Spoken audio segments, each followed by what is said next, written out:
Accident అయినప్పుడు నా leg అనేది మొత్తం బ్లడ్తో ఉండే ఫ్రాక్చర్ అయిపోయింది.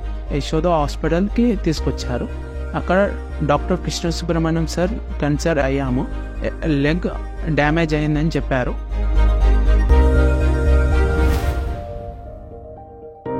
నేను ఇబ్రహంపట్నం నుంచి వచ్చాను. నాకు అనుకోకుండా 1 డే యాక్సిడెంట్ జరిగింది.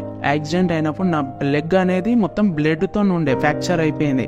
నా ఫ్రెండ్స్ ఒక హాస్పిటల్ తీసుకెళ్లారు. అక్కడ డాక్టర్ రెస్పాన్స్ ఇవ్వలేదు. ఆడికెళ్ళి మా పేరెంట్స్ మలక్పేట్ యశోద హాస్పిటల్కి తీసుకొచ్చారు.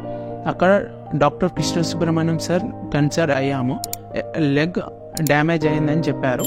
తర్వాత సార్ ఉండి నేను ఉన్నాను, మీరు బాధపడకండి, నేను ట్రీట్మెంట్ చేస్తాను, మీ అబ్బాయి లేచి నడుస్తారని భరోసా ఇచ్చారు. నాకు చాలా మోటివేషన్ ఇచ్చారు సార్. ఇచ్చి నీకు ఏం కాదమ్మా నేనున్నాను అని చెప్పి చాలా బాగా మాకు ట్రీట్మెంట్ చేశారు. ఇప్పుడు నేను లేచి నడుస్తున్నాను, నా పని నేను చేసుకున్నాను, ఆఫీస్కి వెళ్తున్నాను, అంత పని ఎక్సెట్రా. ఈ రోజు నేను ఎలా ఉన్నా అంటే ఈ యశోద హాస్పిటల్ వల్ల మా మమ్మీ వాళ్ళు తీసుకొచ్చారు. వాళ్ళు తీసుకొచ్చిన ఆ టైంకి గుడ్ డెసిషన్. హాస్పిటల్ స్పెషల్ చాలా బాగున్నాయి. Thank you Yashoda hospitals.